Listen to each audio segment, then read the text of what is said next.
আমি এই ভিডিওতে আবারও বলছি, আমার নন্দীগ্রামের মা কাকিমাদের সাথে সাথে পুরো পশ্চিমবাংলার মা কাকিমাদেরকে বলছি, শুভেন্দু অধিকারীর কথা শুনে বিজেপিকে ভোটটা দিও না। কেন বলছি জানো তো? আমি সেই নন্দীগ্রামের মেয়ে, যেই নন্দীগ্রামকে সামনে রেখে শুভেন্দু অধিকারী বিলাসবহুল জীবনযাপন কাটাচ্ছে। ওর পরিবার দুধে ভাতে মানুষ হচ্ছে, আমার বাপ কাকারা দিন আনে দিন খাচ্ছে। আজকে একটু খোঁজ নাও নন্দীগ্রামে এসে, যারা শহীদ হয়েছে প্রকৃত, তাদের পরিবারগুলো কেমন আছে।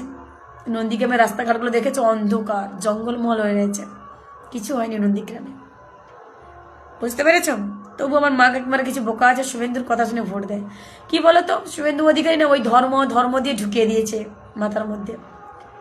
পেটে ভাত আগে, ধর্ম নয়, আগে কর্ম। শুভেন্দু অধিকারী তৃণমূল কংগ্রেসে থেকে কি বলেছিল আপনাদের মনে নেই? দেখো তো ভিডিওগুলো একটু মনে পড়ে কিনা।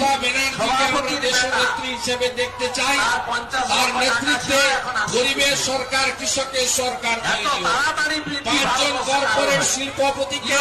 আমি শুধু চ্যালেঞ্জ করছি নরেন্দ্র মোদীকে, যে তিনি এখানে এসে বড় বড় লেকচার মেরে গেছেন, কিন্তু 5 বছরে কি করেছেন আমাদের বাংলার জন্য কাছে বলবো এরকমই এখনো হাজারটা ভিডিও রয়েছে, যেগুলো দেখালে প্রায় 10-12 মিনিট সময় লেগে যাবে আমার।